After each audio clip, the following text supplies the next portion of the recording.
And Hunter texted me one day. He said, "Dad, 1,000,000 pounds per acre." I said, "Okay, what about it?" He said, "If you can get 1,000,000 pounds per acre, whatever was there when you grazed it will come back twice as good." It, Listen up, fellow sportsmen. Ever dream of hunting trophy bucks on sprawling ranches or casting a line in crystal clear streams? LandTrust.com makes those dreams a reality. They offer access to over 1 million acres of private land across the country, teeming with wildlife and untouched beauty. No more crowded public hunting grounds or overfished lakes. LandTrust connects you with responsible landowners who are passionate about conservation. You'll find a variety of listings, from majestic mountain hunting grounds to hidden fishing spots teeming with bass. Plus, LandTrust makes it easy. They handle all the booking and communication with the landowner, ensuring a smooth and hassle-free experience. Focus on what you love, the thrill of the hunt or the serenity of a quiet fishing trip. So head over to landtrust.com today and explore the amazing opportunities waiting for you. LandTrust, the Recreation Access Network, your gateway to unforgettable outdoor adventures. What do cows, regenerative farming, and the race to space have in common? More than you might think. Join host Brian Alexander as he welcomes his friend Richard Coomer for an episode that blends the practical with the truly visionary. We'll delve into the daily grind of ranching, the environmental impact of different practices, and how technology might be the unexpected key to a sustainable future. Prepare to be surprised. This is the Ranching Reboot podcast.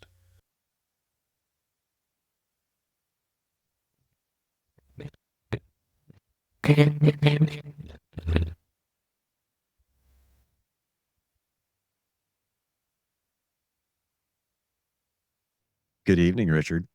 how are you doing, Brian? It's been a long day. Um, you ever have one of those days where a part that basically costs nothing ruins your whole day? I had one of those. So it was I call it a gate bail. Piece of Okay. wire that goes between the gate stick and the corner post to hold the gate closed, right? I know the hook you're talking about. You ever had one rust through? I don't have any of those. I had one rust through sometime in the last couple of days. Looks like maybe Friday. Of course, I was out of town all day Friday. Saturday, I just came out and I was working on a water system down on the south end. And as I drove past, I looked over there. Nothing seemed to miss. So I just went to the south end, worked on that water system. Yesterday was Sunday. I went out, I checked water. The other ones were on the creek. Like, okay, they'll be fine. Come out this morning and 2/3 of them weren't where they were supposed to be. So, yeah, I had to go look and find the problem and eventually found that gate had just decided it was going to be open. It said, "See you next Tuesday. I'm checking out." Yeah, it is what it is. I guess that's ranching, or that's what they say. So I know you're dry, Brian, and I don't want you to get too jealous. But when you and I first actually talked a couple of years ago, I never thought too much water would be a problem I had to manage for. That's a good problem to have. Man, we've been so wet. Like, even moving the sheep as often as I am, I'm starting to notice some parasite problems, Okay. which I don't have to care about those because of the way we're taking care of our sheep. All natural, if you will. But a couple of weeks ago, it rained and I didn't think nothing about it. And I got to talking to some people and I was like, man, I gotta go move the sheep. Before you know it, it's dark. Get out there, I can't find the sheep. There are two flooded creeks over. Oh, crap. So I'm like, well, here we go. I didn't bring the dogs. Start walking through the woods and call them. We get them all back to dry land.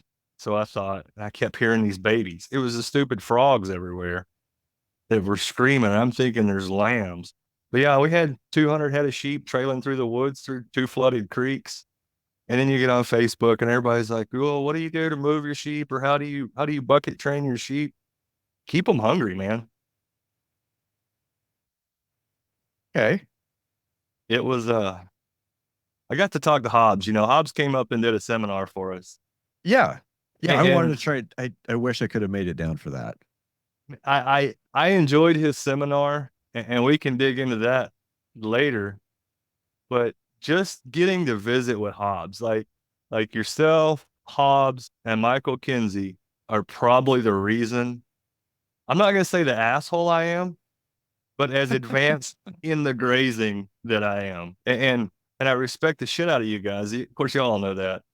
But getting to hang out with Hobbs and have dinner with him, we went out and we're looking at the sheep after dinner, and he said, "What's wrong with that ewe right there?" And she had the bottle jaw, which is barber pole 101. Okay. I said, "Man, she's got a hell of a worm load right now." He said, "What are you gonna do?" Nothing. I said, "It costs too much money to literally pin up 200 sheep with dog to transport them home, to doctor them, to turn them back loose." So I wrote down her ear tag. She survived. She'll be on the call list. And I've talked to some people locally, and they're like, "Man, that is the most cruel thing you could ever do." I was like, I want the genetic that's going to survive. Okay. And that's been our whole goal. How many? How many do you think you? How many do you think you have with that problem? Well, we pulled the middle of our ram lambs Saturday. So I gathered everybody up. What do you mean And I pulled the middle? so I kept the top 10% to rebreed with. And then I had some late lambs. So I pulled all the middle weights out, basically, Okay. the 40 to 60 pounders. And out of that group, I pulled the sick ones. There was 2 older ewes and 1 younger ewe that needed to be wormed. So we hauled them to the house with the lambs, wormed them, and kicked them out. So once they get healthy, they're gone. So there was 3 out of 80 adult ewes that needed immediate attention. And they got the attention they needed. They got the attention they needed, but because of my schedule, they can only get it when we can offer it. That's the issue that everybody wants to coddle all of these animals. And I'm like, people, if your lives you have pets, they're not livestock at that point. If your lives revolve around taking care of that animal, it's a pet. You're never going to make money with a pet. I, okay, yeah, I agree. I was just thinking dog breeders might disagree, but I've seen some pretty gross stuff with dog breeders. I guarantee you the majority of the dog breeders that I've been around treat their animals worse than I treat my sheep. My dad's gotten 2 dogs. He got 1 dog. I mean, and she ran off. It's not that he wasn't taking care of her. It's just she got spooked one day and took off. And she was an older dog that had been a breeding dog. So for the next one, he got another retired breeding dog, but from I I don't want to name the kennel because it's a nationally known kennel. Yeah, they have their bloodline is well known. And after seeing the behavior of this dog, I just almost have lost a lot of respect for anybody that keeps dogs in pens for breeding purposes. The puppy mills. Man, I mean, dogs aren't livestock. Exactly. They're either a working animal or they're a companion animal and pet. Well, if they were a working animal and they meet my girlfriend Shelby, they are now a companion and pet. You don't have any Great Pyrenees pets, do you? No, no, no. But Shelby's always calling up the guard dogs every time we go out there. Hey, babies. And I'm like, just leave them alone. They get in the way. Yeah. Yeah. Before we get 30 minutes into this, let's talk about who you are for a minute. Okay. and where you're at and what you're doing, and if you want to talk about how you got there, you can do that too. Okay, yeah, we can do that. So Richard Coomer, North Texas, Decatur area, actually. I spent a lot of time and a lot of years as slave labor for my uncle, and he had a cow calf operation, if you want to call that. I don't consider continuous breeding a cow calf operation anymore. But and he did a lot of hay, Brian. And when I say a lot of hay, I was 14 or 15 years old, and he still brags about it. We put up 10,000 round bales of hay that year, Okay. commercial. And my cousin and I cut all that hay. I had a 706 International open cab, and my cousin had a 4020 that he cut with. 9-foot swath at a time. My uncle put up 10,000 bales of hay.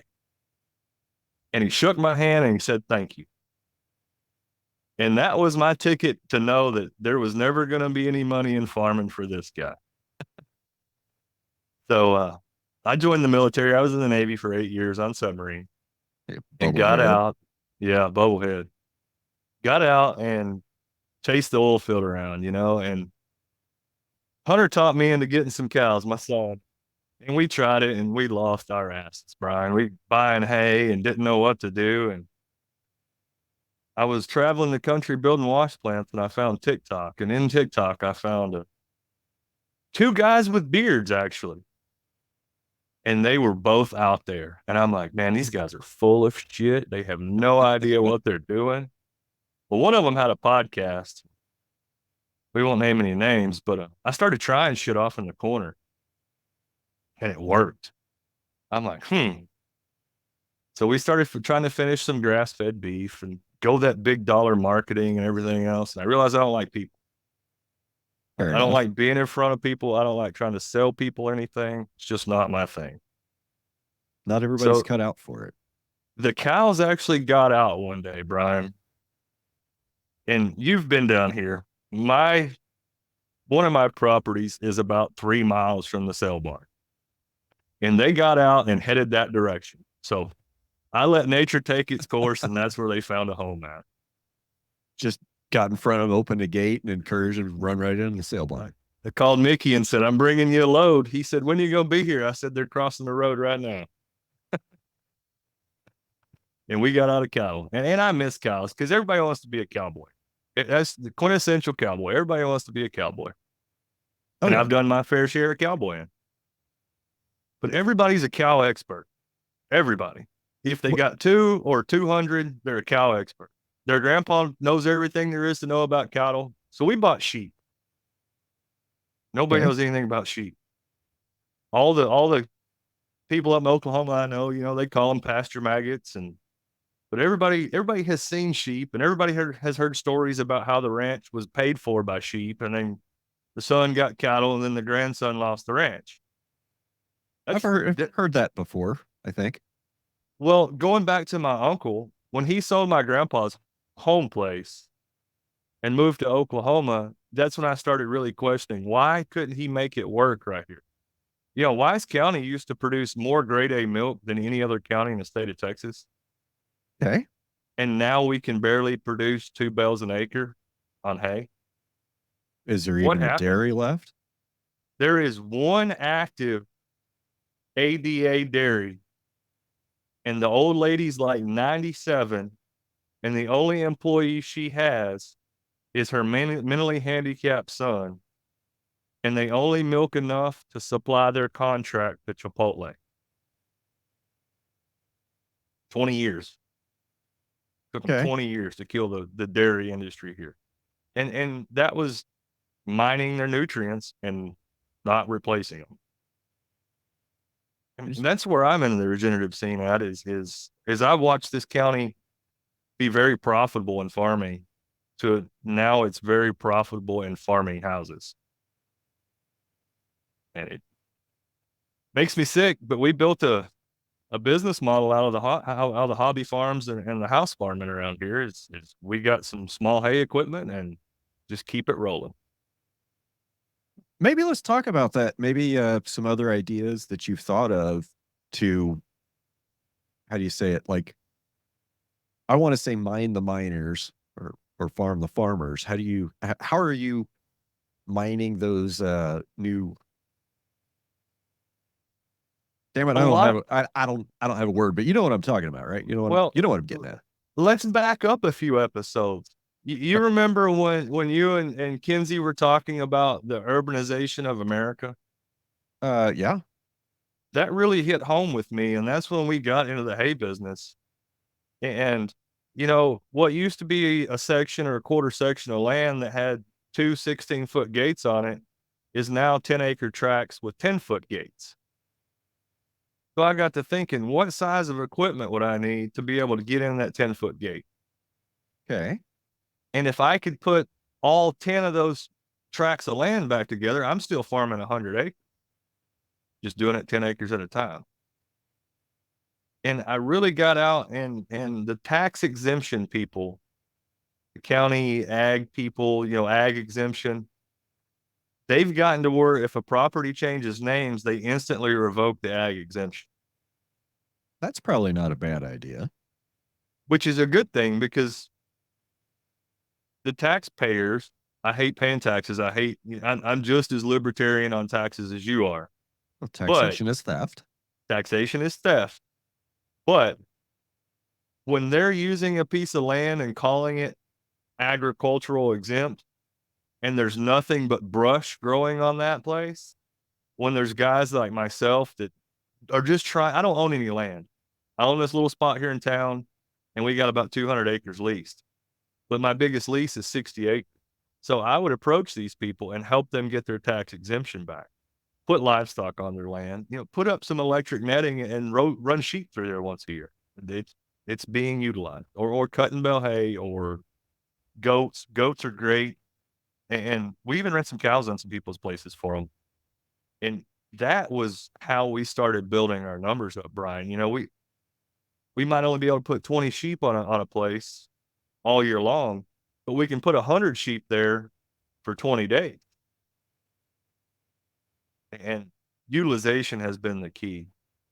When I get my helper back, we're really going to start hammering some places. Your helper that's on the other side of the Atlantic. Yes. Yes, sir. Yes, sir. We can talk about him later if you want to. So that's a whole story in itself. Because Okay. you and I both got to go on some deployments, and he kind of looked at his trip as a deployment. So I could see that. I could see that. but we're expecting another 5 million people in North Texas in the next 3 to 5 years. Where are you going to put them all? I mean, they're just going to have to kind of continue building town west. Yes. I remember, gosh, I remember driving down Interstate 35 and there being like, as you go down 35 to the south, it's like there'd be a gap and then you'd hit Oklahoma City.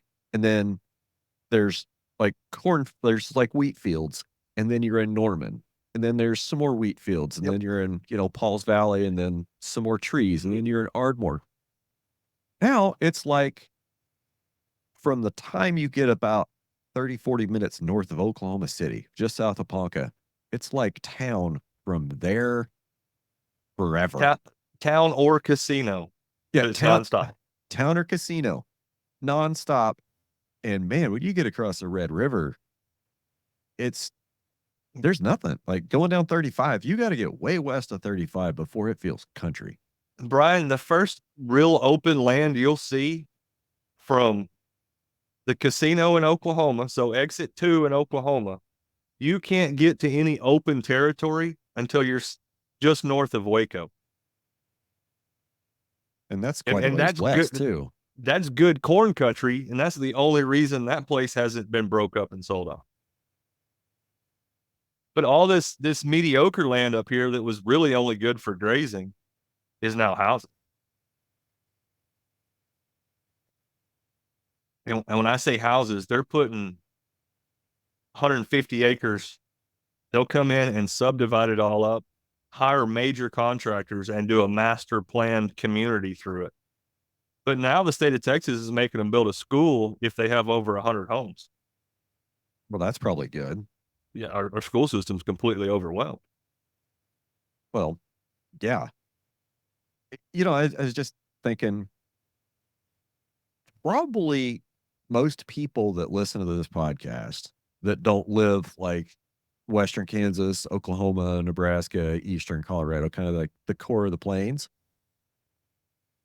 I think almost everybody is experiencing what you're talking about for the last Absolutely. 4 years. Yes. And because of COVID kind of shifted around people resettlement patterns, a lot of people apparently woke up to West Coast politics and said, we're out of here, evacuated California for Texas.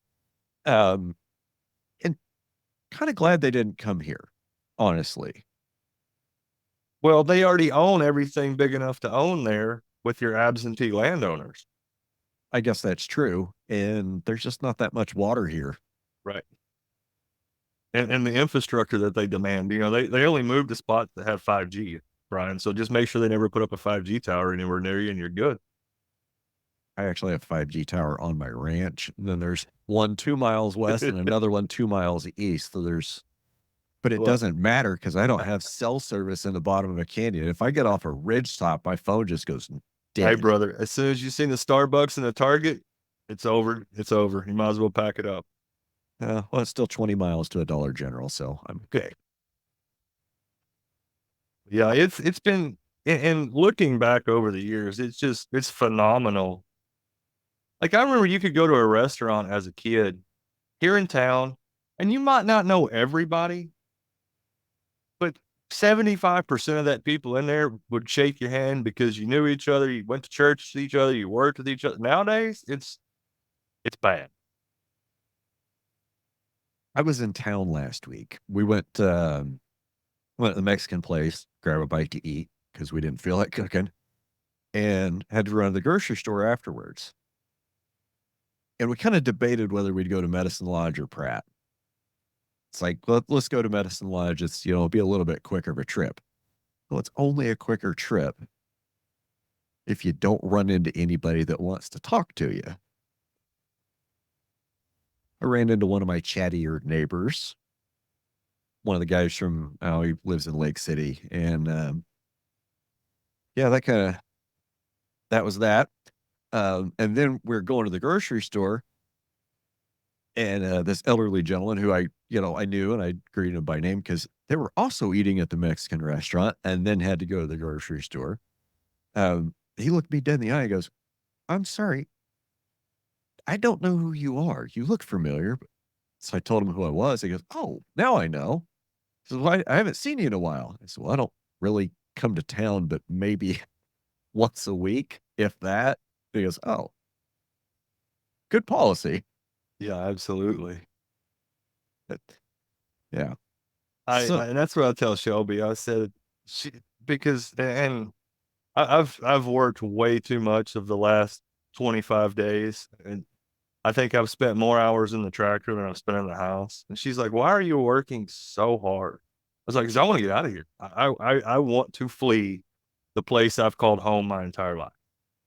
And Sun City, Kansas is looking awful good, Brian. Well, I mean, real estate's still cheap. There's still a couple of houses for sale that might need some work. I think you saw a couple of them last time when you were here. It's not a bad part of the world if you can tolerate wind 350 days a year. Well, you got to get a kite flying hobby. We'll see how that goes. So it's she needs the Starbucks, not so much the Starbucks, but she needs the entertainment. She needs to be close to her family. So it's a struggle, and what we're gonna do and what we want to do. But I want to be ready when the opportunity presents itself. I was kind of go there, like, clearly you're getting ready to jump. Have you looked at where you're going to try to land yet?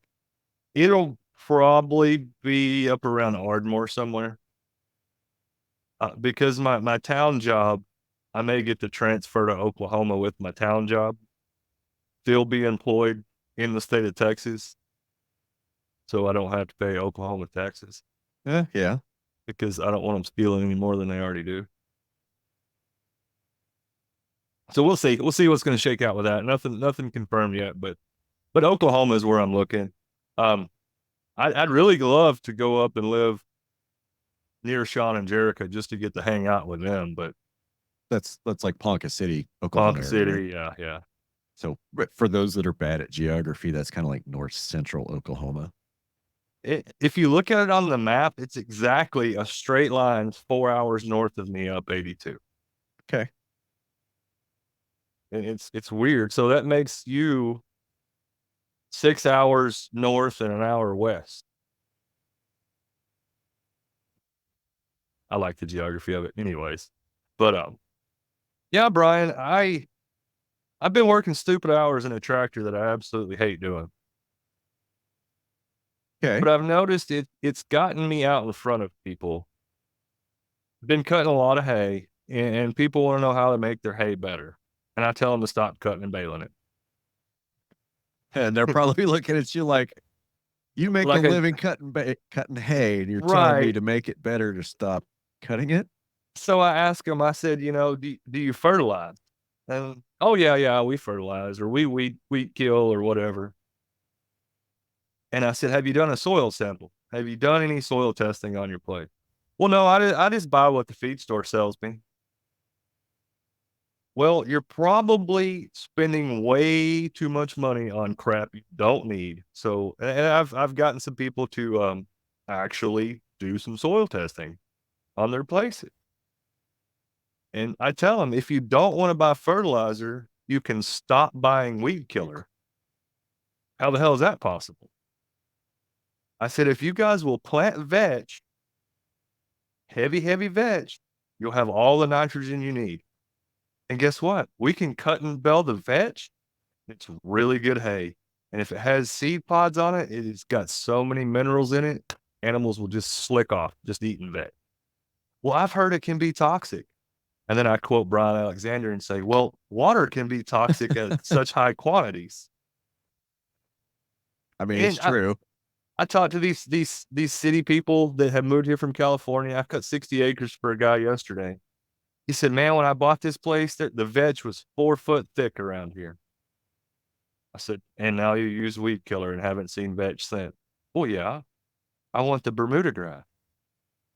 Because if you go down to our county extension office, they tell you the only way to make money farming in Wise County is to plow it, nuke it, sprig it, nuke it, cut it, fertilize it. Seems like an awful lot of diesel fuel and an awful lot of inputs. Absolutely. Bermuda grass is like the highest input requirement forage available outside of alfalfa. Call me crazy, but I mean, where you're at, you're basically straight south and just a little bit east of me. Yes. A little warmer, a little more rain. You should have the same grass. Absolutely. Absolutely, we should. So, is there anywhere around, or anywhere you manage, hopefully, that has anything resembling native grass? Nothing. So, can you even go find any? I can go find some on my place that I've been taking care of for 3 years now. I've got some big blue and little blue coming back. I've got, believe it or not, so here's story time. You ready? I have a lot of thistle, a lot. And everybody's like, man, you need to mow them thistles. You need to burn them. You need to 2,4-D their asses. You need Roundup out here. You need to get rid of them thistles. Well, the only reason I have thistles this year is because I was late getting the sheep out there and I didn't get them before they got spiny. But I left a patch alone for 3 solid years, Brian. And on the 4th year, when they actually fell over, I got to looking and I took a picture and I couldn't believe it. It was Eastern gamma grass. Really? I was like, this is Johnson grass. So I took pictures of it Had a guy come out. He looked at it. He's like, well, it looks a lot like Johnson grass. We came back in 2 weeks. He's like, no, that's Eastern gamma grass. Well, that's Where the, cool. where the thistles were growing, where the dairy cows would have walked every single stupid day back and forth to that dairy barn. It's so I don't mess with the thistles anymore. I just want to see what happens.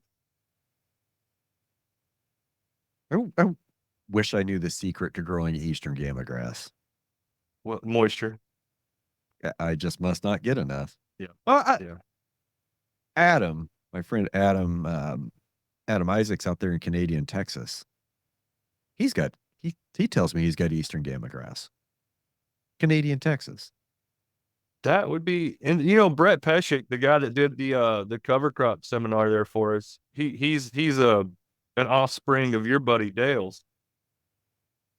And I guess him and Dale or him and somebody are working on a project over just east of us, hour or two east of me. And they are inoculating Eastern gamma grass and planting it with worm cast. That's And probably a good idea. I'm curious to see how that comes up for them. And they're really focused on Eastern gamma grass right now. I bet you that won't be bad. I bet you it'll work. Oh, I'm sure. And the cost of establishment of Eastern gamma grass. Here, hold on. Let's back up, Brian. You asked if there was any grasses, native grasses left in here. No, they are not, because you have to actually manage native grass. You cannot just turn 100 cows loose on 150 acres of native grass and expect to have any grass. Not if you just leave them there. Which is what people do in this part of the country. You got your bull, you got your cows, you go out twice a year and you pull off some calves. You don't know who they belong to or how old they are. They fit the bill and you go make a payment. That's Wise County pasture management. I think that's pasture management for most of the country, honestly. You know, It makes me unless sick we're at this talking about point. big ranch country out here in the West. Yep. I think that's the reality for most of it. And you tell people, you know, it's only going to. So we were driving around. Shelby and I were driving around this past weekend, moving equipment or whatever. And I told her, I said, look at those Charolais. She said, they look good. I said, even Charolais look good this year. Last year, go look at those cows last September. You could count every rib on their butt. There was nothing left for them. We got plenty of grass, and everybody around here has always expected plenty of grass. And I've learned to manage. June 1st, I know exactly how much grass I need to last the rest of the year, and I can sell before prices drop in July. I've learned how to do that, and I don't have to worry anymore. How'd you learn how to do that? Well, I've spent some money on an education, Brian, and not a formal education. Bought a lot of books. I've listened to a lot of people talk on the radio. And when I say talk on the radio, you know, I drive between All jobs day. Yeah. for a living. You know, 8 hours of driving is not uncommon for me. So I listen to a lot of podcasts, a lot of books on tape.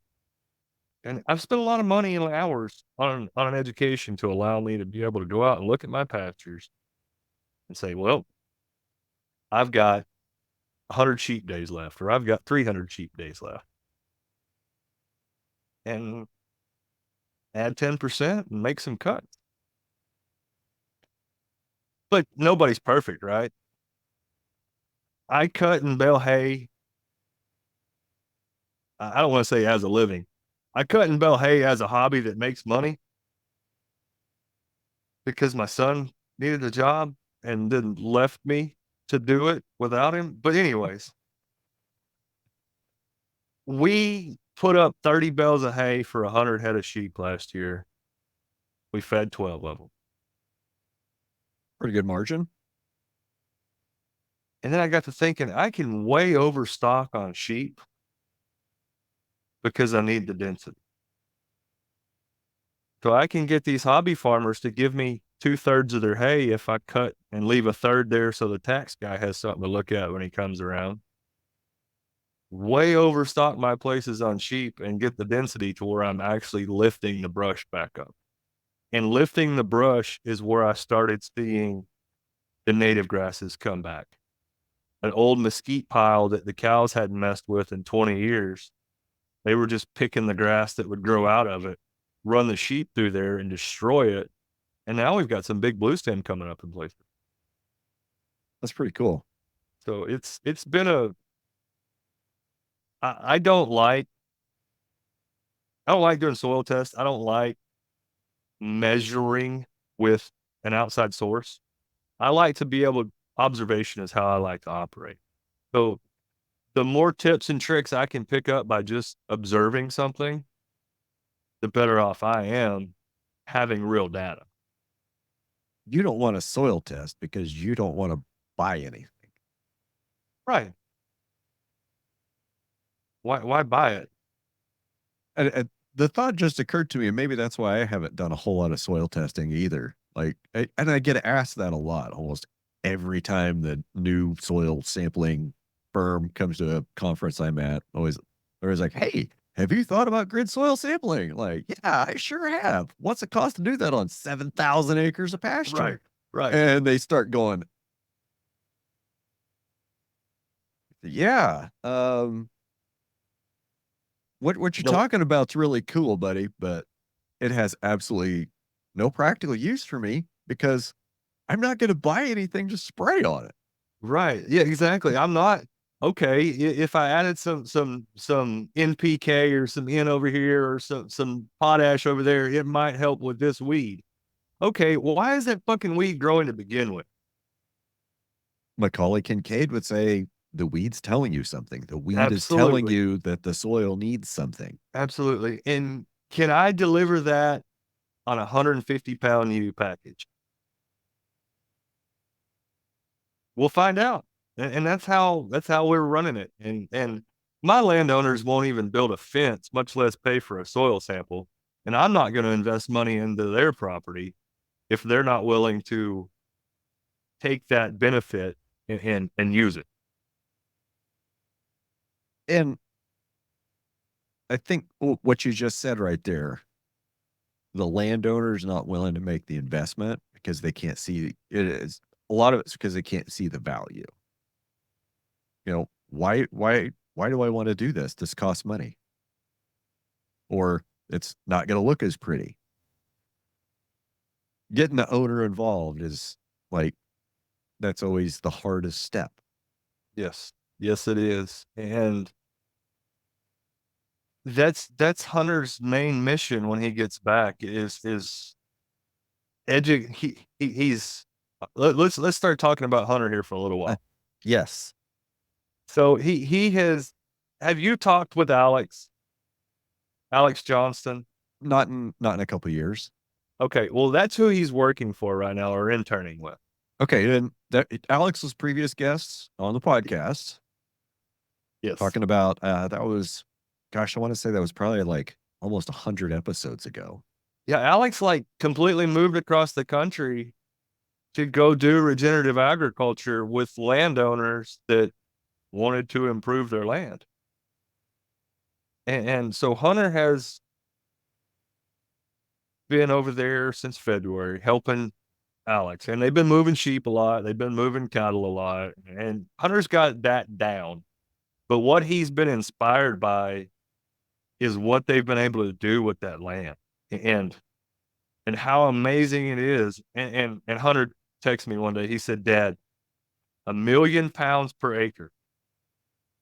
I said, "Okay, what about it?" He said, "If you can get 1,000,000 pounds per acre, whatever was there when you grazed it will come back twice as good." And so he's really wanting to come home and start playing. And he wants to go around and talk to these grass farmers, these coastal and Bermuda grass guys, and convince them that if he'll run livestock, or they will run livestock on their hay pastures, they can improve their yield by 20% just by adding the manure. I believe it works. And if you do it with sheep, So coastal Bermuda starts growing when ground temperature gets like right at 64 to 68 degrees. So it comes on, but you have all these cool season grasses that everybody calls weeds that they spray pre-emergent on. Hunter wants to start using sheep as a pre-emergent. Oh. And I love seeing the kids so inspired. Million pounds an acre. That's what they try to target over there. How often are they moving? 4 times a day. That's 250,000 pounds an acre, like kind of calculated out. I think that's I think 4 times a day is the only way to get 1,000,000 pounds. It is. It is. And I think Hobbs and Michael will both agree with that. It is 4 or even 5 times. And when Hobbs was down here, he was talking about, I think he's added a 5th move onto his cows. I think he's given them a lot larger paddock in the evening because they weren't getting completely full, and he was losing some body condition. So even Hobbs, has adjusted his grazing. Well, I mean, everybody. I'm always adjusting. And that's the greatest thing about this regenerative agriculture. Just because it works for you doesn't mean it's going to work for me. Whereas how are we going to call it? I'm not going to call it traditional because the way people are farming around here has only been here for 25, 30, 40 years. Just call it what it is. It's industrial farming. Industrial agriculture, collegiate agriculture. There's the agriculture that feeds the techno-fascist oligarchy that controls the country. In so many words, sure. But yeah, might as well call a potato a potato. There's a textbook out there, and if you're not following the textbook, you're going to fail. Well, there's nothing. Everything will work if you can get rid of all the variables. In nature, all we have is variables to work on. Last year, I was in the same drought you were in, and now I'm flooded up this year. I haven't really looked at the Drought Prediction Center or the Climate Prediction Center for about a week because it's pretty much been raining for 2 weeks. Nice. I'm glad you're getting some moisture. We've got ponds are running. Creeks are okay. Grass looks great.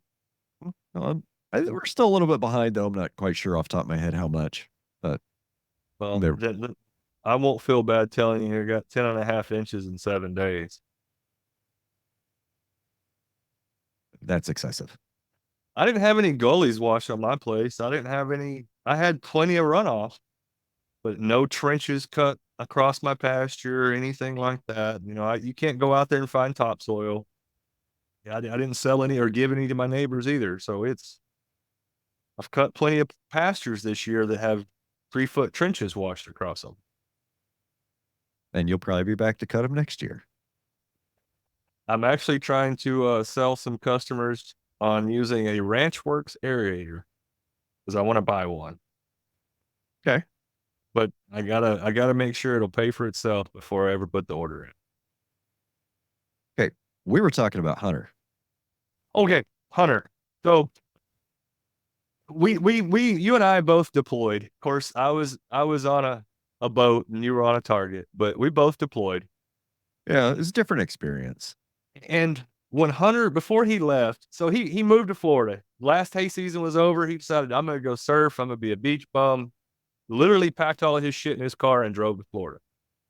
Not even having a job. The coolest thing I think anybody could do as an 18-year-old kid is just leave and go find your way. Ended up getting a job as like an appliance repair guy, and doing good and going surfing all the time. And I had seen this post on Facebook for Alex looking for interns, and I sent it to him, and Hunter called me. He said, "Why'd you send that to me?" I said, "Well, I figured it might be something you liked." He said, "No, I laid awake last night trying to figure out how I could go travel the world." I said, "Agriculture, son. That's the way you go travel the world. That's one skill that you can use on any continent, agriculture. So he applied and got accepted, and he come home like 2 weeks before he went to come home from Florida before he went to Scotland. And he asked me, he said, Dad, I know you're in the Navy. I know you're in Scotland. He said, I would rather find out I have a brother the right way than a sister the wrong way. So That's a he's fair been question. he's been humming along over there, you know, doing his thing. And there's two other interns working with him, and one of them's really good, and one of them doesn't have any stock sense. And he was gonna extend and stay, and like he wanted to go run with the bulls and everything. And finally, he's decided he's just gonna come home. He's ready. He's learned all these skills, Brian, and he's ready to come home and start theory to practice and all this shit. You know, He thinks he's learned some. yes, Okay. but he hasn't learned how much he doesn't know yet. And that's what I'm excited to see. He won't figure that shit out till he's in his 30s. Trust me.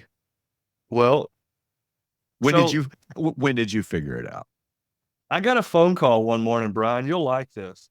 It was like 4:30 in the morning, and my phone's ringing, and it's this +44 number. And I answer it. I said, "What's going on?" He said, "Dad, your credit card is locked out. My debit card's locked out. I spent all my money drinking, and I don't have no way to get back to the farm." I said, "Well, hold on." And he hadn't used his credit card or his debit card there yet. So as soon as he punched in his PIN number, it flagged as fraud. You know, it's in another country. Right. Same thing with the credit card I sent him with. Because I told him, I said, Neil, make sure your bank knows you're going overseas and everything else. Oh, yeah, Dad, whatever. You don't know what the fuck you're talking about. So I said, so tell me the story. He said, let me book a train ticket and I'll call you on the train. A little while later, he calls me. He said, I went out drinking Friday night. I went out drinking Saturday night. And then Alex wanted to go drinking on Sunday night. Legal drinking age in Scotland's 18. Hunter's 19. Well, he got separated from the group. I said, so what you're telling me is you found a girl. Yeah. And we took a taxi back to her dorm. He said, then I woke up and had no idea where I was. I said, where were you? He said, well, I was in Edinburgh. He said, but I tried to get online to book a train ticket and my phone died. So he has no map. He has no GPS. He's in Edinburgh, Scotland, somewhere. And he could see the peak of the castle.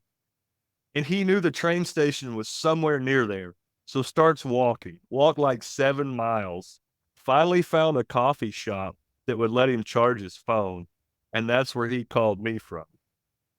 So At least he was somewhere where he could speak the language and be understood. yes, yeah. He didn't wake up in Bahrain like he. But I messaged Alex, his boss, as soon as he called me on Facebook. I said, hey, Hunter's okay. I said he didn't have any money, whatever. Alex is like, I'm not worried. I said, well, I hope you are. I hope you chew his ass out. He said, oh, no, don't worry about that. Because Alex was in the Royal Marines, I guess. Yeah. So he gave Hunter the whole missing movement speech and everything else, and got on him pretty hard there for a couple of days. I was like, life lessons, boy. There you go. Got to learn those early. So he's something else. I tell you, I called him the other day. So let me back up. He texted me. He said, Dad, I screwed up. I said, what do you mean, Hunter? Like, I thought he messed something up. He said, well, I didn't want a relationship, but I think I found one. I said, so are you calling me or texting me to tell me that you're staying? He's like, no, I'm not going to stay. And she can't come with me because she's in the Scottish army. I said, it'll be fine, son. Just be truthful with her. He's like, yeah, Dad, but she's really cute. I was like, is she funny? She's like, yeah, she has a sense of humor. I said, then at least you have a benchmark going forward. She's like, benchmark? I was like, you know what a good woman can treat you like. You know what a girlfriend should feel like. I said, you have a benchmark. I said, just make sure I don't have no grandkids. But yeah, he's had a hell of a time, Brian. And that's why I relate it to a deployment, because he's worked his ass off a lot. But he's been able to enjoy himself and go see some culture that 90% of the kids in America will never get to experience. Oh, for sure. For sure. I mean, there's people that would never leave their city. Yes. I mean, there's people that have no idea that, well, of course, we all know that there's people that think the food just magically falls out of the back of the truck, right? Walmart, man. And That's where it comes from. and all they, when they hear about Kansas and Oklahoma and Colorado, they just think, oh, flyover country. Great. Stay in your airplane. We don't need you here. Exactly. What about you? What's new? Any new cars? No, not lately. I bought a new tractor. It got delivered this morning. Brian Alexander has a tractor. Yes. What does Dad say about that? I don't care. Well, no, I know you don't care, but I know the stories of the old wore out Massey Ferguson, so I'm really curious about the new tractor. It is a Kubota BX23. So it is the smallest tractor Kubota makes. It's got a little baby front end loader on it.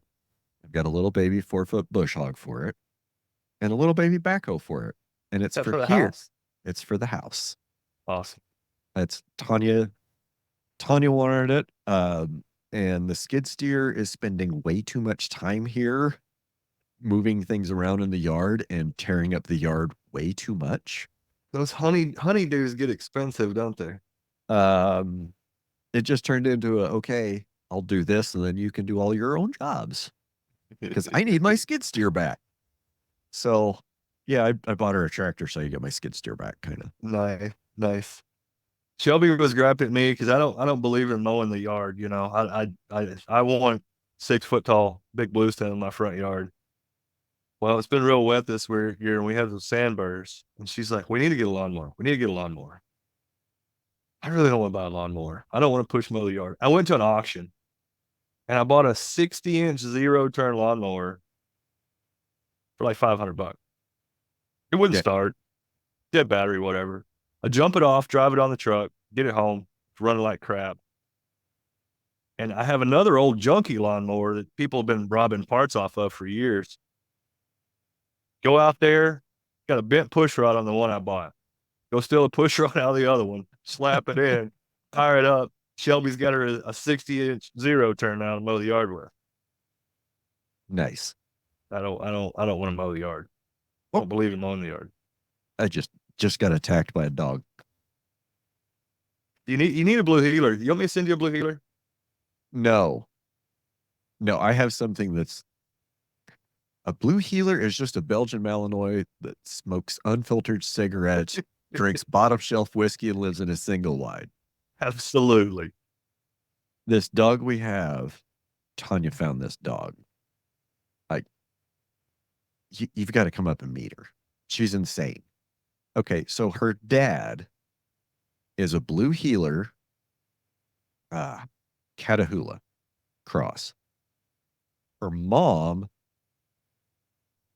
is Border Collie and Australian Shepherd.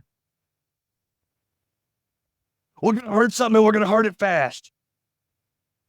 All of the energy, the attention span of a turnip. Man, all the energy, all the speed. There's a chunk of wood that's like half the size that she is. She will go grab onto it and drag it around the yard. She drags around like we had a windstorm a week ago.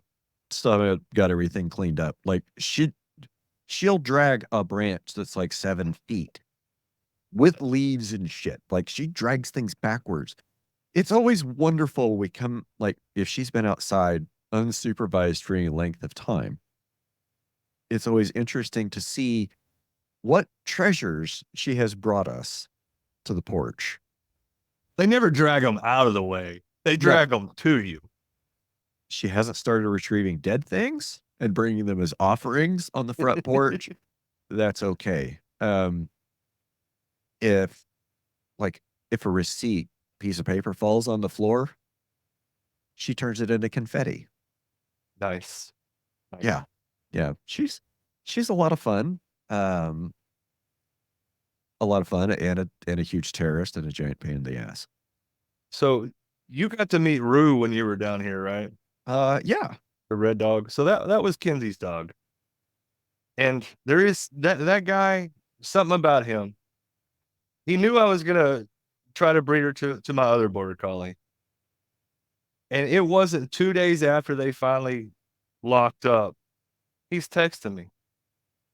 He said, "Hey, we gonna have any puppies out of Rue?" I was like, "How did you know? Like what's going on?" I called him. I said, I wasn't gonna say anything to you until I get her to the vet. I said, but good chance we're gonna have some puppies. Like how did you know? And I feel bad for the guy. You know, he gave me that dog because she was getting a little aggressive around the children, and I can't even send him pictures. I'm sure he cries every time he sees a picture of her on Facebook or something. But we're gonna make him feel better. We're gonna send him a puppy and a couple of lambs to Georgia this fall. Okay. I was gonna ask, I mean, do we have puppies? Well, we'll find out. We haven't got her to the vet yet, but she's acting like she's pregnant. But yeah, I'm excited. You know, I tell Shelby all my friends live on the internet. And she just thought I was joking. And then she met you guys when we went up there and met the Lockwoods. And now she's met Hobbs, and she hears me on the phone with Michael all the time. And she's met Adam, and she's like, "You weren't joking. All your friends really do live on the internet." Like, absolutely. And all my neighbors think I'm weird as shit. Yes. So speaking of that, Shelby got to go to dinner with Hobbs when Hobbs was here. And she said, "Man, it would be nice if all of y'all lived closer to each other." I said, "No, it wouldn't." She said, "What do you mean?" I said, "For one, we would never get anything done. And then we would wind up in an argument." She said, "I don't understand." I said, "How many of us have y'all met? Have you met? Like, you've met Brian, you've met Adam, you've now met Hobbs. Is there a little bit of ego or arrogance with any of those folks?" And she's like, "Oh yeah. Oh my God. Yeah. I didn't even think about that." I can't imagine yourself, Trevor, me, Hobbs, and Michael having a supper club. Well, I think it'd be a great time. I mean, Solve all the world's problems. yeah. I think more to the point why we all don't live in the same area is because we can't. There wouldn't be enough room for us all. No, because if we all lived in the same area, our thinking would be more similar. Bingo. And that's why we're all friends, is because we're 80% similar. We're 75% similar. And we all operate on the same principle.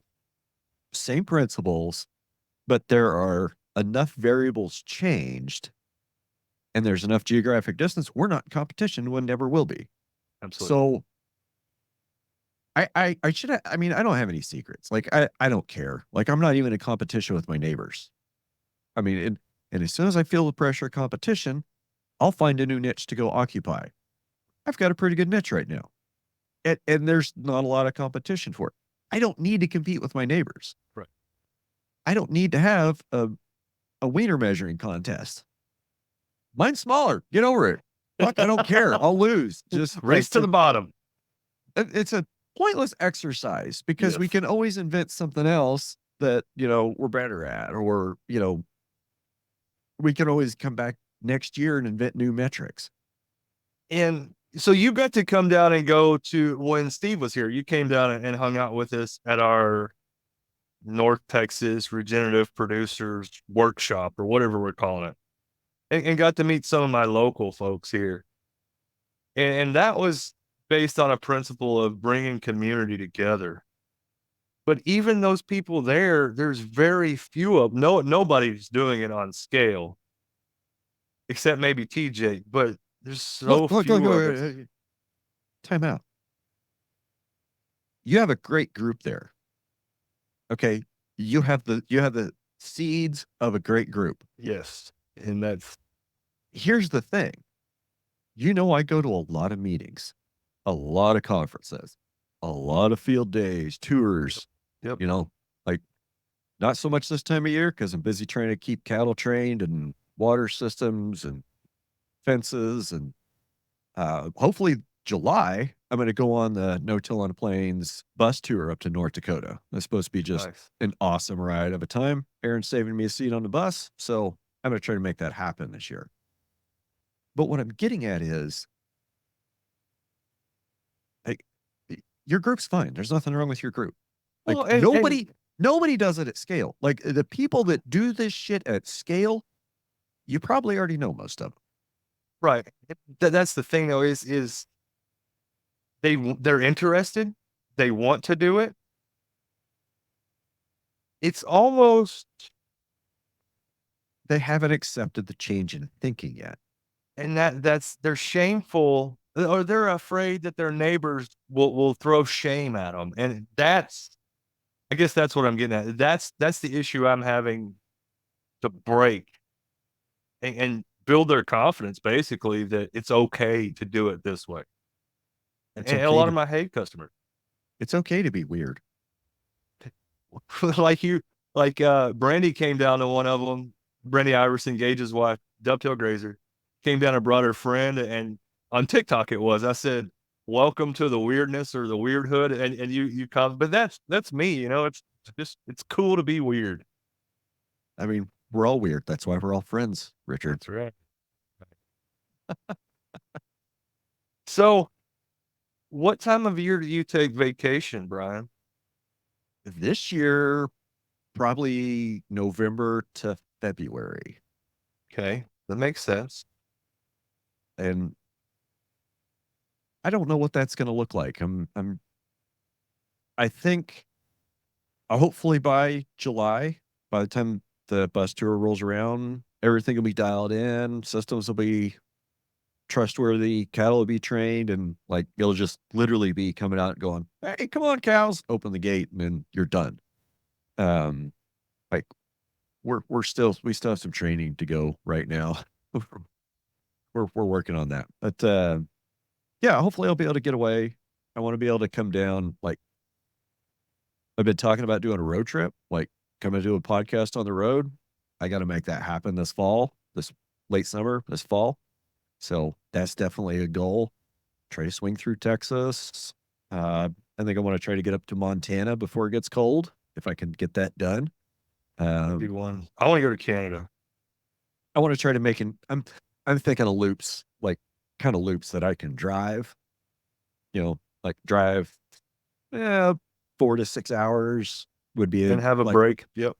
And then be able to, stay somewhere, do a podcast, and then, travel another one, do some visiting, and, just go visit friends. So, excuse me. The reason I asked, Brian, is when I came up there with you to visit with you, we trade cattle, pick up salt. That was a vacation to me.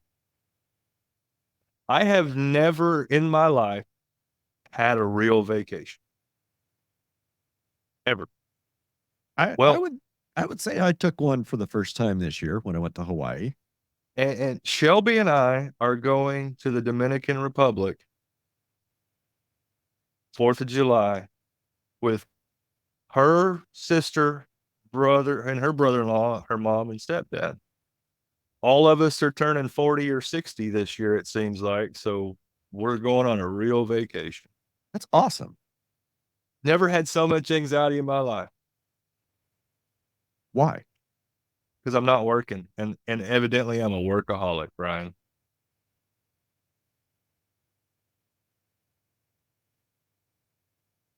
Are you a workaholic, or are you just dedicated to your livestock?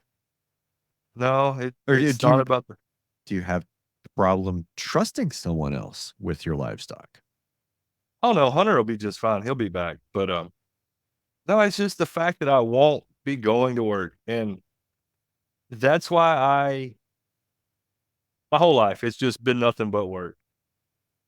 And when I see that kid of mine actually enjoy a day off, I'm proud of him for not going down, not getting himself in the same mess I'm in where you put your self-worth on your actual work, back on the mental health side of it. Yeah. There's some of the reasoning why I wanted to go back to custom grazing is like the anxiety of not being here. Yep. My cow's getting on the highway, not having water, fence going down, just fire. I mean, random wildfires. Like those happen with annoying goddamn frequency. It seems like, I don't know, it seems like if there's a lightning strike that starts a fire, it's going to be on my ranch. If there's somebody driving down the road that's going to start a fire, it's going to be on my ranch. Well, let's be fair, Brian. There's probably only a handful of people that have as much road frontage that you do. Not so much your neighbors, but that listen to this podcast. Yeah. Okay. I mean, to be fair, yeah, if you count both sides, I think it's like 12 miles of road frontage. Right. It's kind of obnoxious. Yes. And maybe not many of the other ranches around have enough grass to burn most of the time. Maybe. Could be something with it. Yeah, I don't know. So for all of your listeners, I don't know what you guys call them in your part of the world, but we call them lightning bugs. If you ever want to go see lightning bugs, you need to go to Brian's about the 4th of July weekend and see billions of these bugs that we take for granted living in the city. And I take for granted because I've lived here my whole life. And oh, hey, lightning bugs are out. Neat. Every time we talk about Brian Alexander here at the house, Shelby's like, man, all of those lightning bugs. We went out there at dark or dusk. It was about dusk that evening, and you see the terrain behind Brian there, but lightning bugs just seem to fill the valleys. Probably can't have too many bugs like that around with all the pesticides we spray here. Probably not. And the lightning bugs, I think if they're not here this week, they'll be here really, really soon. It's getting that time of the year, huh? Yeah, usually mid-June. We're supposed to have some 100-degree weather, I think, this week, or at least high 90s. So, yeah, they'll show up pretty soon. Yeah, and you're not the first person that's actually said that they're one of their most memorable things about being here was all the lightning bugs. That wasn't my most memorable. That was Shelby's most memorable. Okay, fair enough. Mine was the beaver dam. Okay. Because I think if the president wrote a stupid executive order today putting beavers on the endangered species list, we wouldn't have near the water problems or flooding problems we have today. Almost instantly. I don't think endangered species is the right way. I think he could call it a protected species, a federally protected species. Yeah, and so if we didn't kill another beaver for the next 10 years and then start putting bag limits on them to control them, I think, well, there would be so many ranchers in the West out of business that it wouldn't be funny. But how would they go out of business having more water? Well, that's what I'm saying. They'd have more water, but it wouldn't be pumped to the places they needed it. You start damming up a river or letting the beavers dam up a river. Oh, I got to have my water. We got to destroy the beaver dam. Hey, I get what you're saying. And, the Medicine River that runs behind my house. Yes. Most places would call that a creek. Here we call it a river. There are beavers that live on it. Like my friend Brendan has property over towards Medicine Lodge. My cousins have property downstream from me. And, Tanya, we've walked, a couple miles downstream. And there's beavers up and down the river. Mm-hmm. But I've never seen a beaver dam in the river. Neither has anybody else. Right. So, but a lot of us are getting beavers up the draws and up the creeks. Like I was over on the west side of the ranch actually last week, kind of in the northeast part. I call Dugout, place I hadn't been in a couple of weeks or since the winter. And last winter I was there, it was dried up. And I noticed like, okay, there's some evidence there were some beaver dams here, maybe 2 years ago. Well, hopefully when it starts raining and we get some moisture, they'll come back. Well, last week I was trying to go through that area and I was like, oh, okay, well, I can cut through here because there wasn't any water there. It was dry last time I was here. So I should be able to get through there. Nope. Beavers were back. Hold the water. Beavers were back and they had a 3-foot dam there. So that where I thought I might have had a crossing, there was a 3-foot lake. You're going to have to put a snorkel on the rocks, huh? I just went around. Went around. So, I can cuss having 12 miles of highway running through the ranch. Makes it kind of nice to port the beavers, huh? I can just let the beavers have those creeks. I'll just go around. The state's going to keep that road open. And I don't think the beavers are going to be able to dam those culverts up. So Right. we're probably okay there for a while. Exactly. I do have a problem with the creek though. Right now I have a problem with the beavers in the creek because Brendan, my client, he sent out a sled to put mineral in. I've seen you dragging that on social media. Only thing I can't figure out is how am I going to get it across the creek? Pontoons. I think I'm just going to kind of drag it to a narrow part, drop it off, drive all the way around, hook onto it with the winch and winch it across, and then tie onto it and drag it where I want it. I think that's the solution. Can you not drive across where you're going to drag it across? I'm not even going to attempt it in the Roxer. Okay. Fair enough. I know it's deep. I know it's muddy. And I know there's no help to get me unstuck if I get stuck. That it's going to be a self-recovery. Long walk to the skid steer, huh? Yep. And then you're up there with 2 pieces of machinery that both got to get back to the shop. Yeah. Oh, I've been dealing with that. I know how you feel on that one. Yeah. To try to figure out how to do some things logistically as a one-man show is always an interesting day. It's, yeah, you better have some good friends. I've got some damn good neighbors. Trouble is, they've got their own shit going on, and I don't want to be any more of a pain in the ass than I have to be. For sure. Man, it's so we're just 100% custom grazing. There's no more Alexander Ranch cattle anymore. Are they all gone? All gone. That's awesome. There are a couple of steers with my tags on them that escaped Roundup. Escaped getting rounded up, not escaped Roundup. Jesus, I don't want people to think I sprayed Roundup. They got slipped by. Yeah, we just didn't get them. So they've been kind of running rogue. Put eyeballs on them today for the first time in a while. That's all right. Let them grow like 9-foot horns and then have a custom hunt. They're not. They're half black or better. Gotcha. One has horns, one doesn't. So, they could go to the CAB program like everything else, I suppose. That's a big thing. So when you come to Texas, evidently there's a rule somewhere where you have to get longhorn cattle as pasture ornaments. Not Corianis, longhorns. And then you expect them to survive on crap grass, hay, because you have dirt lots and wonder why your cows are sick all the time. I've seen a lot of that here lately. This longhorn when fat would probably weigh 1,600 pounds. It just blows my mind how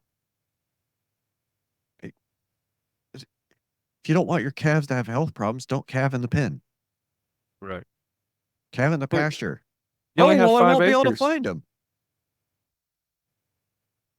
The mom will bring it in eventually. Like, just the mom will find it. She knows where it's at. That I get there's people that need to have a birth weight.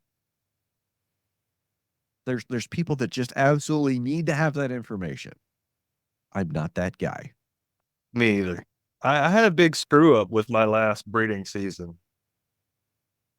Big screw up. We had 103 ewes, Brian. Now I'm going to use 2 rams. Everybody told me you need 50, well, 1 ram per 50. It's okay. I'm going to use 2 rams. They had to walk from your house to your mailbox to get to the ewes. For anybody listening, this is like not even a football field.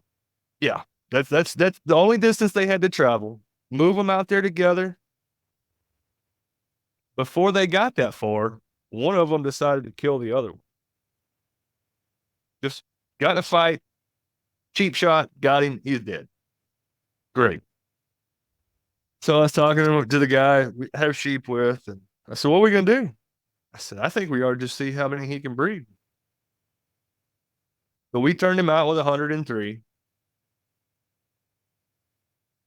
We lost a bunch to coyotes, and we ended up lambing out a potential 79 ewes. So 80 out of 103 exposed. What was your death loss?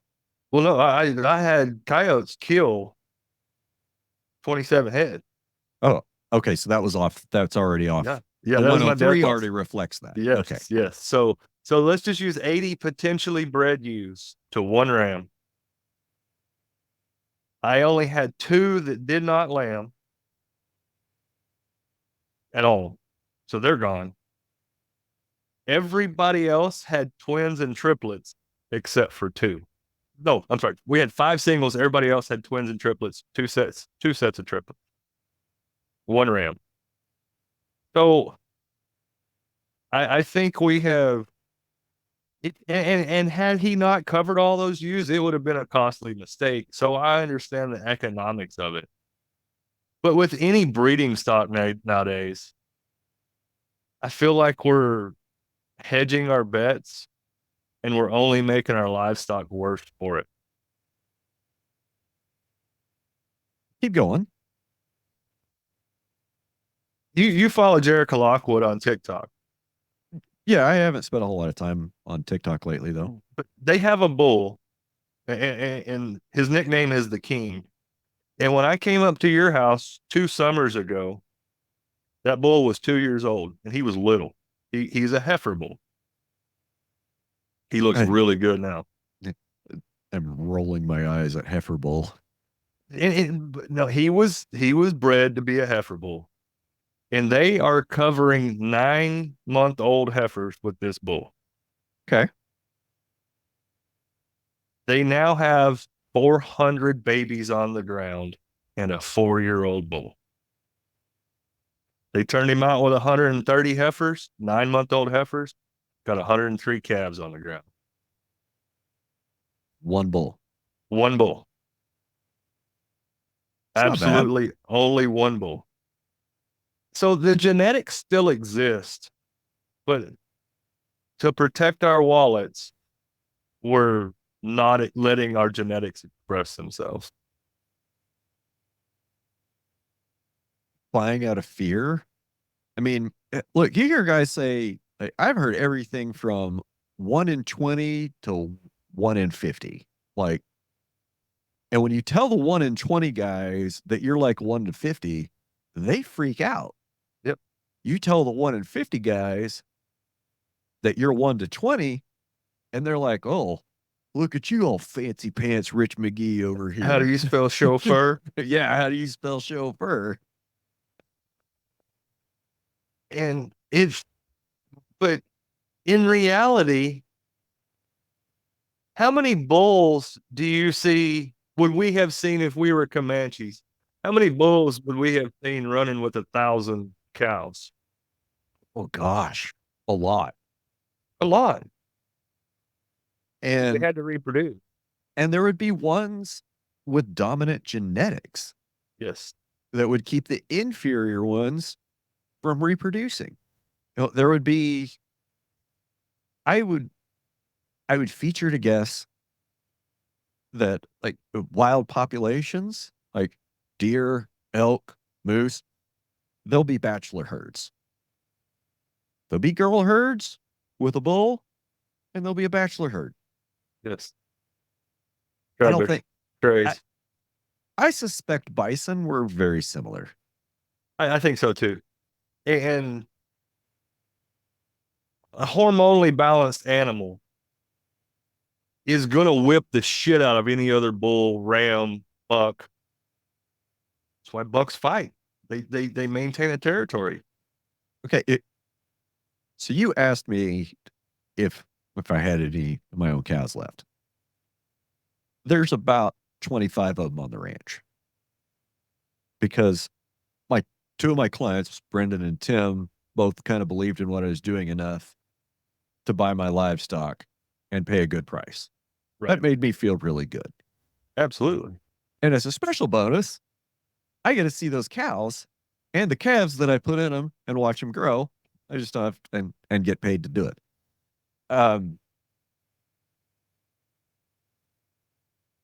There was a group of cows in both herds that were slicked off when they got here.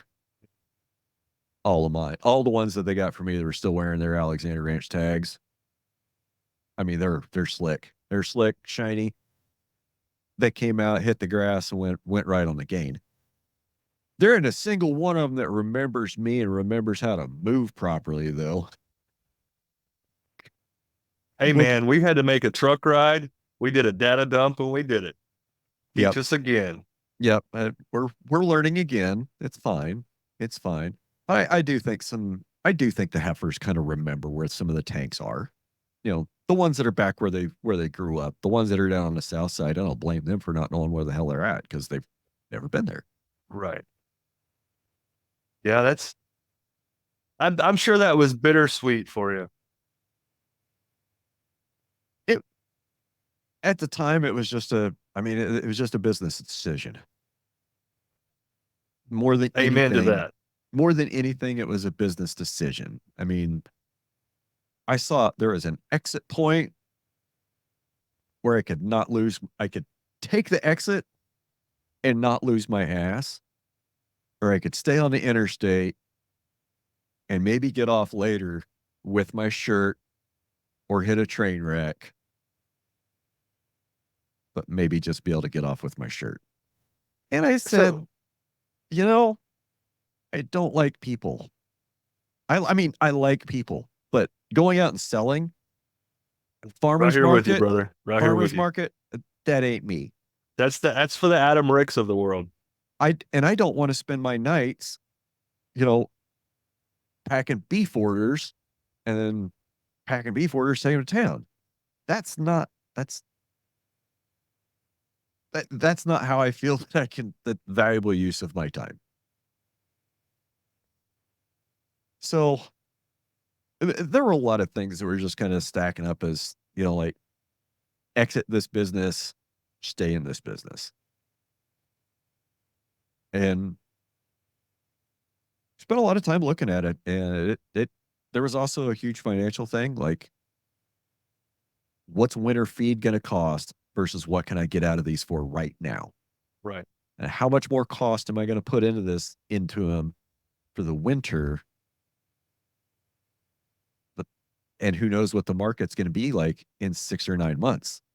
Oh, that's been a big topic around here. I'm trying to stockpile as much hay as I can. Junk. It's stuff that I'm just cleaning up. But I'm trying to put as much in a pile as I can because I want to get back into the cattle market. 2024 is not going to be the year for this guy to get back in the cattle market. No, we're not at the bottom, but I still don't think we're at the top either. Yes. And I want to have that hay put away so that when it hits, I can go buy cows. I can get them home, get them cleaned up, and have forage for them, because prices are probably going to bottom out our next drought cycle in my area. Okay. And I just want to be prepared. That's my big thing, is I want to be prepared to take advantage of any opportunities presented. And with the cow prices as high as they are, I wouldn't be in the cow business right now. There's no way. I mean, when they're paying $3 for calves, that kills everybody's grass-fed beef business. Yes. I mean, you take that paycheck right now, or you take that same paycheck in 2 years direct to consumer, because that's how the math worked out on the $3 calves. Yes. And fuck me, take the paycheck. I mean, I did. And that's, I don't know if you met TJ or not, but I said there was still some native pasture around here. And I know a place that's 1,400 acres. It hasn't been plowed in at least the last 120 years, for sure. It's pretty, not as bad as yours, but it's close to the terrain of your place. And so just plowing it doesn't really make sense. So it's still got big blue, little blue, Indian grass, switchgrass, pretty place. And the guy that's got that leased he's running a Coriani Mashona Angus cross. Probably some good cows in there. Some good beef. And he's running sheep with them. But sounds like he knows how to make money. He's a banker, if that makes any sense. But yes, and he is profitable just going to the sale barn with his calves. That's his business model, and that's how he set it up. Low input system. He can make a living off those cattle at the sale barn. The only 2 pieces of equipment he owns are 2 4-wheelers. He contracts all of his hauling. He doesn't really buy hay. And he's been able to do well enough that he's actually stepping out and buying property because of a low input system. And when he has open cows, they go to the locker, and he's a banker, so he's good with people. He can sell a little beef to add value. That sounds an awful lot like my plan. Except I'm not a banker. And the population density isn't swallowing you up. Right. Where it is here in North Texas. So he doesn't have to try real hard to market his beef. He just has to manage his inputs. And that's all we can do at the end of the day. Nobody knows how much rain we're going to get. Yep. Another Macaulay Kincaid quote. I can't control how much I spend, or I can't control how much I make. I can only control how much I spend. That's right. And, if that, yeah. I wish I could control the rain. It'd be nice to have, a couple big irrigation pivots. Be able to, just dial that up. I think I need another couple of inches. Well, you seen what happened in Dubai, right? In Dubai? Yeah. Yeah, I saw that. Go ahead. Let's talk about it. Yeah. No, they want to figure out how to control the rain, but they finally get it to rain, but it didn't rain when they needed it. Well, they were doing cloud seeding. Yes.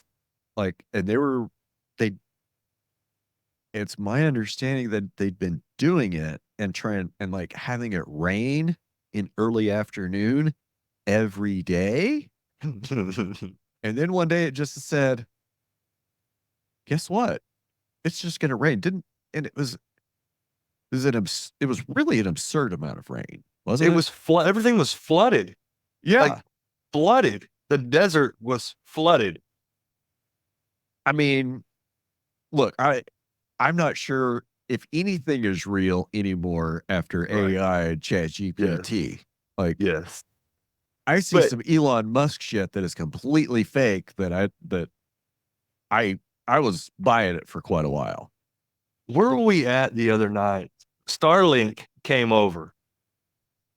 Shelby's birthday party. And we were sitting out there having a good old time, and Starlink went over, and they thought it was aliens or something. I was like, it's just Starlink. And they're like, what? And then I got to thinking, I kind of messed with my own head. I was like, why is it traveling? So it would have been from west to east and kind of north to south. There And I are guess, so many of those things up there yes, on different yes, crisscrossing orbits. yes. It was I tripping with me for a minute. I remember when he talked about doing that. And of course, he's talking about how, satellites. I get my calculator and I start trying to figure out how many times he's going to have to launch his rocket. And at the time, I think he needed to fly Falcon 1,200 times to lift all the Starlink satellites. That was on the V1s, and they made them a little smaller and a little smaller, but they're still not packing that that much more, that That's many a lot of more. diesel fuel. Yeah. Well, you screwed up. You got me talking about SpaceX. I don't think anybody knows this, but I'm a huge SpaceX nerd. Oh, I know you're a nerd, Brian. Well, I mean, I'm a nerd. That's pretty obvious. But SpaceX, Elon Musk, Starship. That's kind of another one of my nerddoms.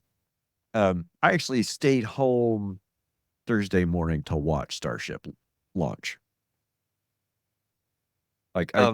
I got up early and I stayed home to watch Starship launch through the whole reentry sequence. I mean, it's just over an hour, and then I went to work because you didn't watch it.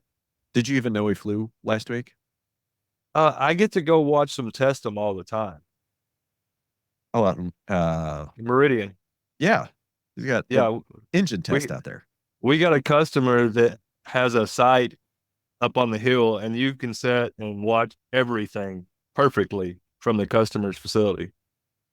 Hey, well, if you don't know, I mean, it was 4 days ago, and this comes out next week. So if you haven't know, he launched a rocket last week. It was really cool. He did everything he said he was going to. The rocket hit all their targets. Mm-hmm. Okay. So they're launching basically the largest space vehicle ever launched. They launch it, they hot stage it, which means they light the engines on the Starship while the booster's still under thrust. So you got 6 rocket engines at the top of the booster. It's pretty cool to watch the cameras. And then they flip the booster and light up 13 engines to bring it back. It comes back down, then they light up the engines again to do the landing burn. And they did a simulated landing. They even had a boat close enough to get footage. And it shows this rocket coming down, standing on its tail right on the water. They could have caught that thing if they would have flown it back. That just blows my mind. So they're going to catch that thing. They're going to catch that rocket.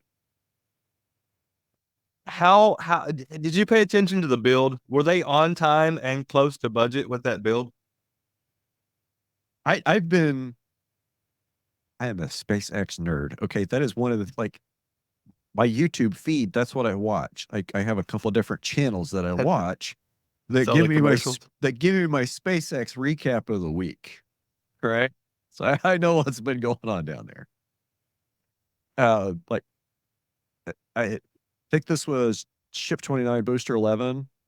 Those ships they built that over a year ago. They've got 7 or 8 more ready to go, just getting ready to shove them through testing and plus whatever they're building. Well, the reason I ask is because I really want to goad you with this next question. Okay. So, Lockheed Martin, right here in Fort Worth, Texas. Okay. They have a $64 billion annual income. No, $65 billion annual income. You may have to fact check me. Kind of doesn't matter at that point.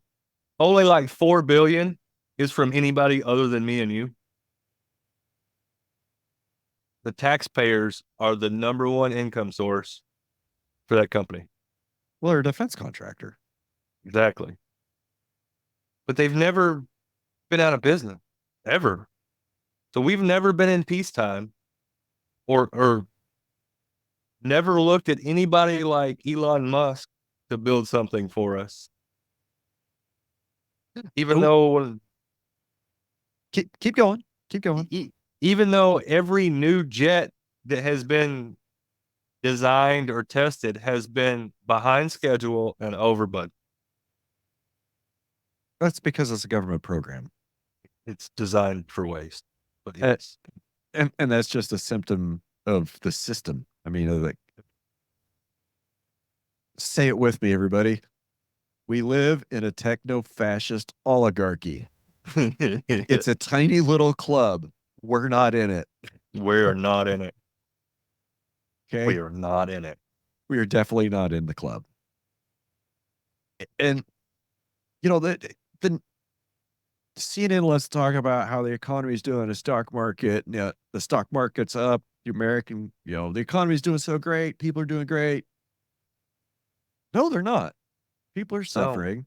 No, it's people hard. on Main Street are, it doesn't matter if we're talking about Main Street, New York City, or we're talking about Main Street, Dimmitt, Texas, right? It's hard. People on both sides, left and right, like everybody's looking at the choice and going, really? And yeah, it's just, it's getting so hard to make it. They keep piling it. Man, I'm rambling. I don't know what the hell I'm saying. It's been a fine. long day. It's fine. Taxation is theft. Yes, taxation is theft. Well, I was talking to a buddy of mine. Term limits and insider trading, like that. So there's an app. So some guys from California made it that only tracks the politicians' investments. I've heard of that. I need an investment account so that I can start. I want to buy that app. I'm gonna make Hunter do it because he's really into all that stuff. So as soon as he gets back, I'll let you know what it is when we get it set up. And I only want the portfolio of Nancy Pelosi. If she trades for something, I want the same trade. I remember what I was going to say about Elon Musk. I mean, as cool as he is, smart guy. You notice the industries he's involved in have heavy government support. Yes. When he was doing Solar City out in California, they had huge support from the California government, huge support from the federal government. He made a lot of money at Solar City. And when those subsidies were starting to go away, he got out of that position. And that's when he started focusing on Tesla. Because why? EVs, EV tax credits. I mean, he wasn't one of the guys that was campaigning for it. I don't think he was putting any money towards politicians. Maybe he does. I don't know. I'm just talking out of my ass. It seems like he's more of the type of person to see the system and build and devise a better way to take advantage of it. What they say, don't hate the player, hate the game. Right. But I also don't think it's like, he's not the one, he's not in the group of guys that's going to Congress and saying, hey, these are the laws we want you to pass. He's damn sure smart enough to hire the right guys, though. Yes. I mean, but he's definitely seen, where there's federal money going, whether it's the solar panels, electric cars, or the space program. Elon's he's not in it purely for profit, purely out of because this is what he wants to do. If there wasn't government money involved, I don't think he'd be in those three industries. He's an entrepreneur. He's trying to make as much money as humanly possible, as we all are trying to, in our own little way. I would disagree with the characterization that he's just trying to make money. I mean, I feel like he's got some pretty deep conviction about trying to get people off the planet, and money is just a means to that end. Well, it's a tool, yeah, but yeah, he knows. Yes, and I've heard the debates and all that. I don't want to leave the planet. But yes, I hope somebody does, and I hope it's somebody I can trust once they get me.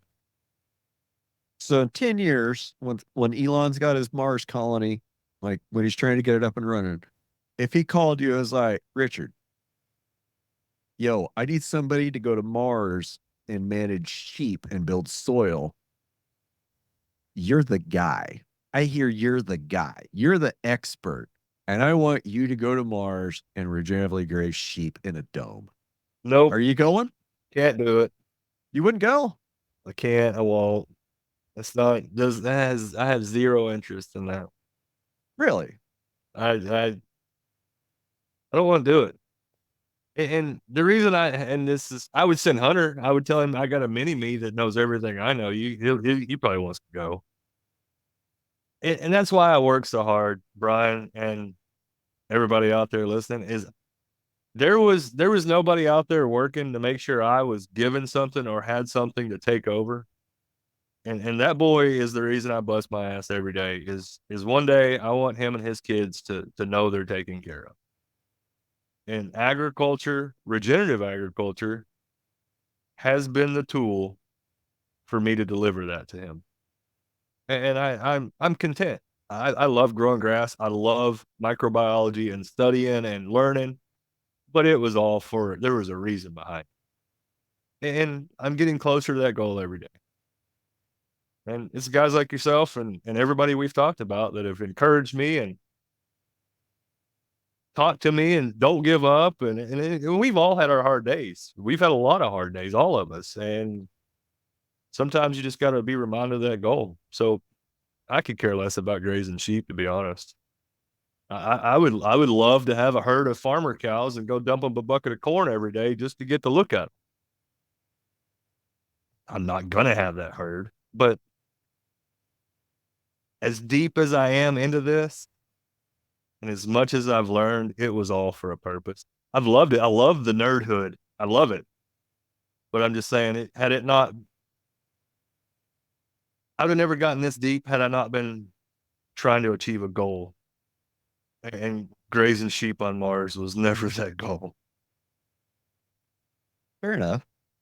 So, So compared to when we met 2 years ago, how far off from where you thought you'd be are you? well, I'm way away from cattle, because I could never cash flow them. But that's what I thought I wanted was cattle. And I know you got to feed them to have good beef. I'm not influenced by a lot of people's opinions anymore.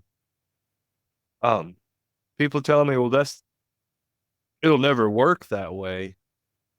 Well, I don't care. I'm going to try it.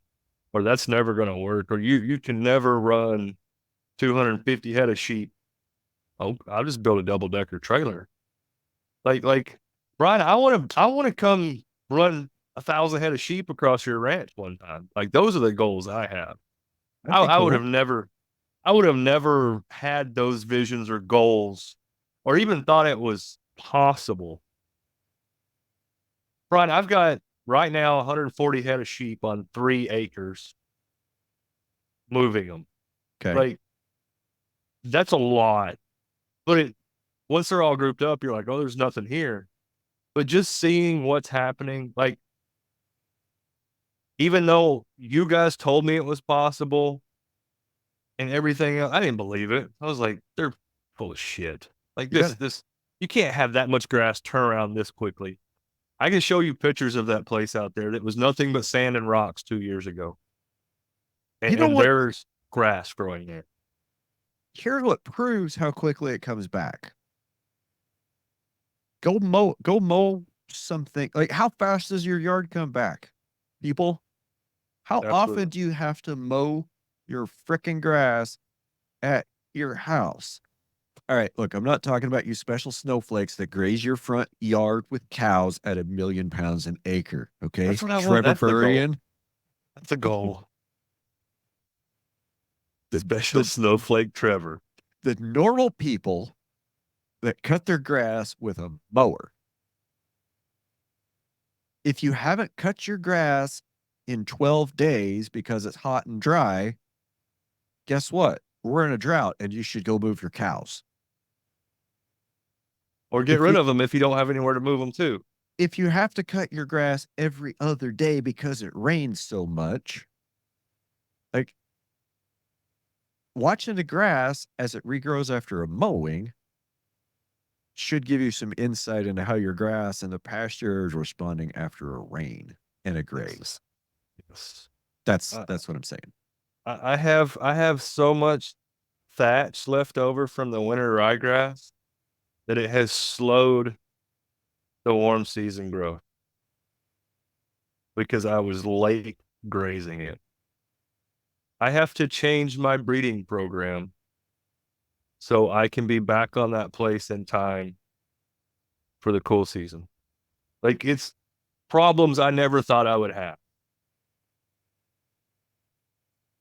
I was just discussing with Tim last week, about he's pretty committed to, having a calving window. Okay, I get that. That either means we're coming to grass late after he's got all his calves and work his calves here, or we come at the rump of winter, feed him here for a couple of weeks, get him off the lot ration that they're on, which, Tim, it was too much corn, buddy. There was a lot of corn in the manure for a couple of days. I mean, You have volunteer corn growing on the ranch now? not quite. Maybe we'll see. But I mean, whatever. They looked great. I mean, they were obviously getting good ration because they looked great when they got here. But no, we'll just have to feed them a little bit. Probably come in March 15, March 30th, something like that, and try to shoot to calve April 1st, April 10th, something like that. I think. It's a little less of a winter break for me. Kind of interferes a little bit with burning season, but that's what he wants to do. That's what fits his program.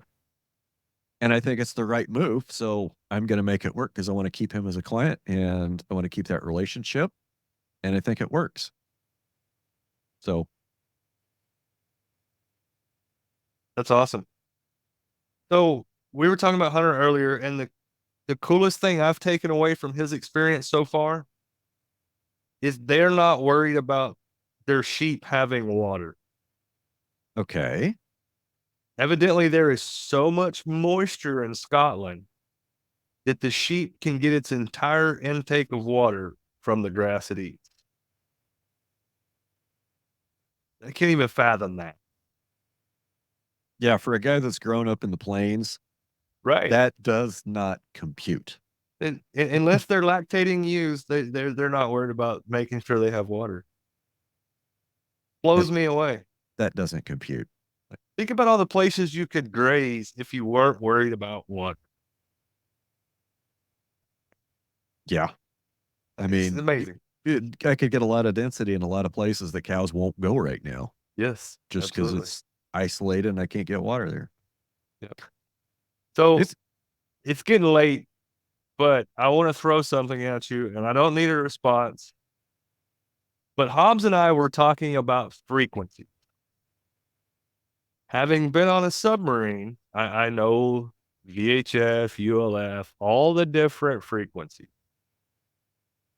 So what did man use to create the first sound or horn, if you will?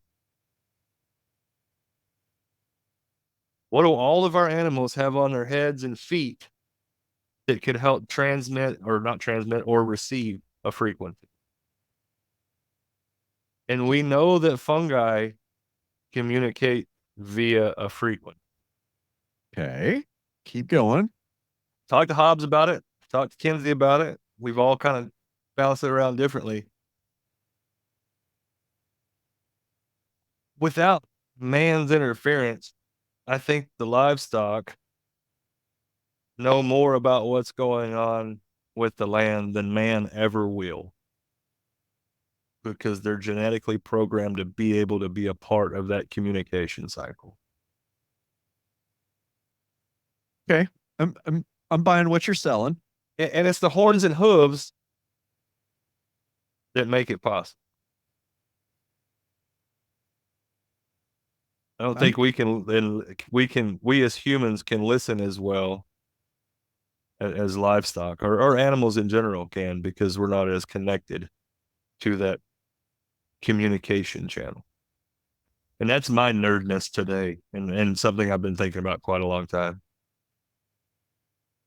Like I'm buying what you're selling. I don't. It's hard to poke holes in it. There's no real data, but no, but there's a connection between things in nature. yes, larger than we will ever understand. Especially if that nature has been unmessed around with for a while. Hasn't been a lot of fungicide, herbicide, pesticide. Things are like allowed to have a natural life cycle. There's a rhythm, there's an interconnection, there's an energy, and there's communication. And cows' senses are pretty underappreciated. I agree. They don't see crap. I mean, they can see movement.